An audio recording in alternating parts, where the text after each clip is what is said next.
मी इरफान शेख, एकता समाजसेवक संस्थेचा अध्यक्ष। आपण एक संकल्प घेतलेले आहे, एक अभियान चालवतो आपण मुस्लिम समाजाला आरक्षण आणि संरक्षण म्हणून। एक नवी जिंदगी भागामधून मौलाना आझाद चौकातून यात्रेची स्टार्ट होणार आहे 1 जानेवारीला। आपण पायी चालत मुंबई मंत्रालयापर्यंत पोहोचणार आहेत।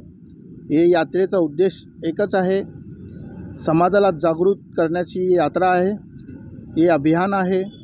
आणि आज जे मुस्लिम समाजावरती, मुस्लिम धर्मगुरूवरती जे टीका टिप्पणी होत आहे, हे कुठं ना कुठं थांबण्याची गरज आहे। आणि जे अपशब्द वापरतात, अपमानजनक शब्द वापरतात, त्यांच्यावरती कठोर ते कठोर कारवाई करण्याची माग आपण घेऊन चाललेला आहे। आणि मुस्लिम समाज खूप मागे आहे, म्हणून 5% आरक्षणाची माग आम्ही करत आहे। जे सच्चर समितीचे रिपोर्ट आहे, ते रिपोर्टाच्या आधारे आम्ही हे पायी यात्रा काढत आहे। किती लोक असणार तुम्ही? आमच्यासोबत एक 20 लोकांची टीम आहे, तर आम्ही चालत जाणार आहे। एक समाजाला जागृत करण्याचा एक निर्णय आहे आमचा। त्याच्यासाठी कोणाला निवेदन वगैरे देणार आहे, काय करणार? मुंबईत कोणाला निवेदन देणार? मुख्यमंत्र्यांना देणार आहे, राज्यपालांना देणार आहे।